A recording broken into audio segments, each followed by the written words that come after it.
Hello friends and welcome back to the kitchen. If you're new here, I'm Rebecca and today we're making quick and easy Christmas morning breakfast ideas. These will help you start the morning with zero stress, but with all the cozy goodness of a special occasion meal. These are all my favorite Christmas morning breakfast and brunch recipes because they're simple, festive, and most are make-ahead friendly. First up, we have gingerbread cinnamon rolls. Probably the most decadent recipe on the list. These rolls are soft, fluffy, and packed with warm holiday spices, perfect for Christmas morning. To make the homemade buns for these gingerbread cinnamon rolls, in a large bowl mix together 1 cup of warm milk and 2 tablespoons of fancy or light molasses. Then I'm going to sprinkle on top 2 1/4 teaspoons of dry active yeast. Set this aside for a few minutes for the yeast to soften. It's been about 5 minutes and I'm going to add in 1 teaspoon of salt, a 1/2 cup of brown sugar, 2 eggs, and 4 1/4 cups of all-purpose flour. Knead this on low until the dough just starts to come together. Then continue to knead and work in a 1/4 cup of softened butter. I'm kneading my dough for about 5 minutes in the machine. If you don't have a machine, it'll take about 8 minutes kneading by hand.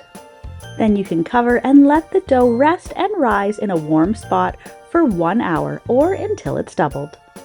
Now I'm going to tip the dough out onto a lightly floured countertop and roll it into a rectangle. And now it's time to make that all-important sweetly spiced gingerbread filling. In a medium bowl, mix together 1 3/4 cup of brown sugar, 2 teaspoons of cinnamon, 2 teaspoons of ground ginger, 1 1/2 teaspoons of ground clove, and a 1/4 cup of melted butter. And to make this filling extra soft and gooey, I'm going to add in 2 tablespoons of light molasses. Spread this mixture evenly on top of the dough rectangle. Then, starting at one of the short sides of the rectangle, roll the dough up into a log. I'm just going to add the end seam with a little bit of butter and then press it to close. To form the buns, we're going to slice the log into 12 cinnamon rolls. Place these spread out into a greased pan or casserole dish, and then cover and allow it to rise for about 30 minutes to an hour depending on the temperature of your kitchen. You'll want them to just about double in size again. And now my buns are ready to go into my preheated oven at 400 degrees Fahrenheit or 200 degrees Celsius. And they're going to bake for 30 to 35 minutes, or until the tops are golden brown. And what would cinnamon rolls be without that cream cheese icing? In a bowl, beat together a 1/4 cup of butter and 1 8-ounce brick of softened cream cheese. Then I'm going to mix in 3 cups of icing sugar, 1 teaspoon of vanilla extract, a 1/4 teaspoon of salt, and 1 teaspoon of orange extract. Mix this on low just until the icing sugar is incorporated. Then you can increase the speed and beat until the icing is thick and fluffy.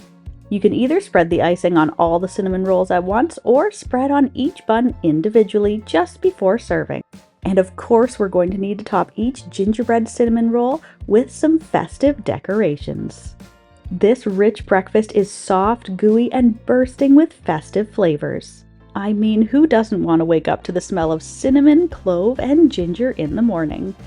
This is the perfect decadent recipe to bring to a Christmas brunch or any holiday gathering. Even better, you can make these rolls the night before. Let them rise in the fridge overnight. Then all you need to do in the morning is bake, ice, and serve. Next up, we're making something that's as beautiful as it is delicious. This recipe is completely customizable with your favorite breakfast ingredients. This is a puff pastry breakfast wreath. To start this recipe, the first thing I'm going to do is make the eggs. I'm making soft and fluffy scrambled eggs. I'm just going to add 8 eggs and about 1/3 cup of cream. Whisk this together until the eggs are smooth. Meanwhile, I have a pan preheating to medium-low. Coat the bottom of the pan with about 2 tablespoons of butter. Add your beaten egg mixture to the pan. Then cook and stir the mixture until you have soft, fluffy scrambled eggs. Now all we need to do is assemble the wreath. For the puff pastry, I'm just using these easy crescent tubes that you can get at the grocery store. But if you want to make your own homemade puff pastry, click on the link here and you can follow that to a video of how to make homemade puff pastry. On a large piece of parchment paper, I'm going to spread out 2 cans of puff pastry. Arrange them onto the parchment paper in a wreath shape.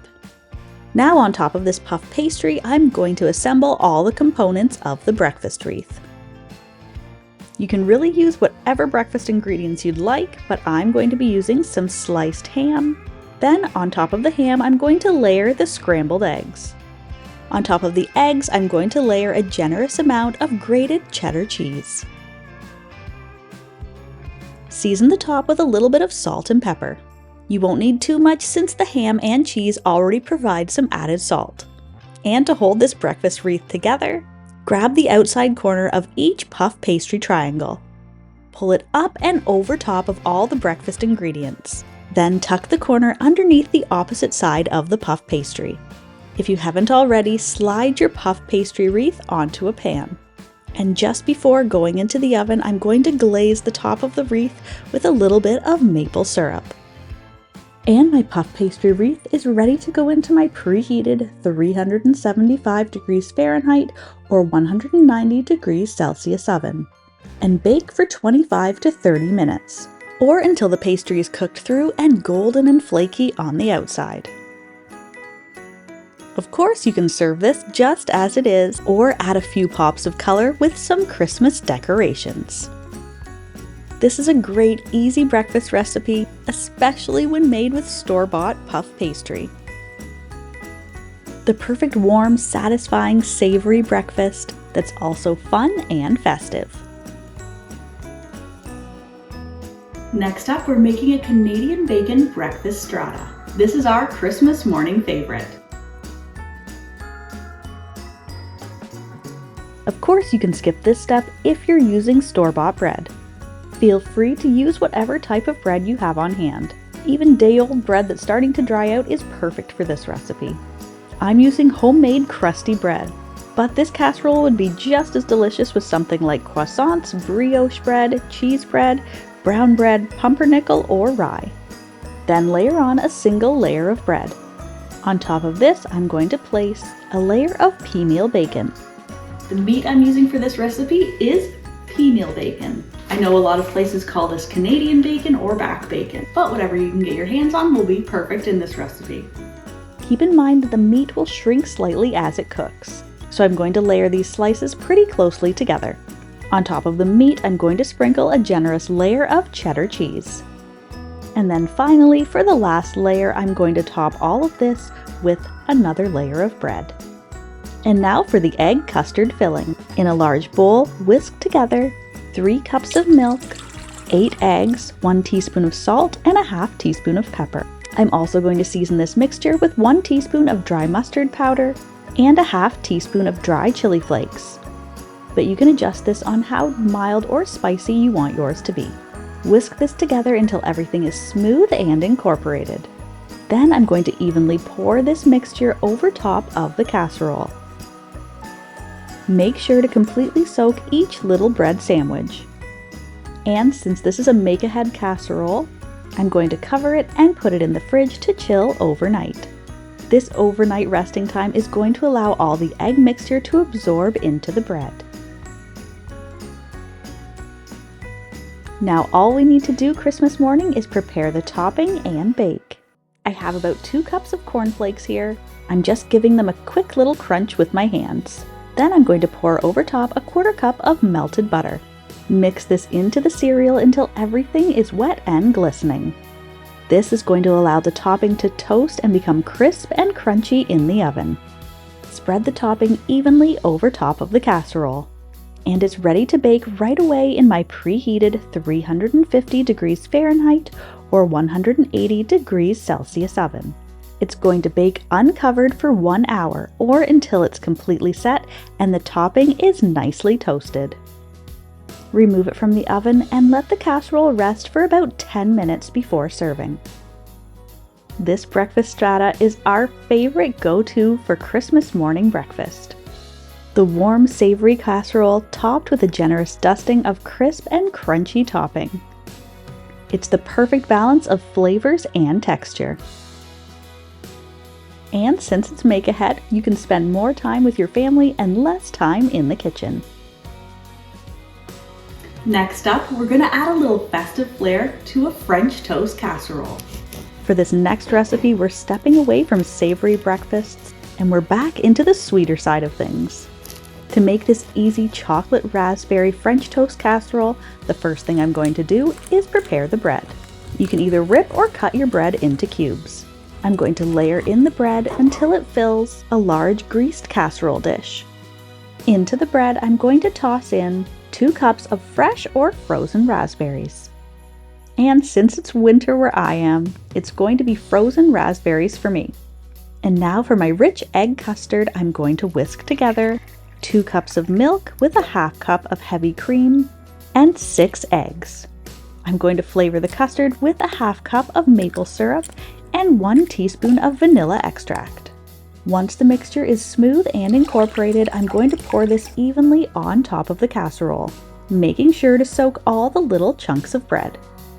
And since this is another make-ahead breakfast casserole, I'm going to cover it and place it in the fridge overnight. This is going to allow the bread to soak up all of the sweet custard mixture. Now in the morning, just before going into the oven, I'm going to sprinkle over top a tablespoon of sugar mixed with a half teaspoon of cinnamon. I'm also going to sprinkle on top about a half cup of chocolate chips. I'm using a mixture of dark chocolate and white chocolate here, but you can use whatever type of chocolate your family prefers.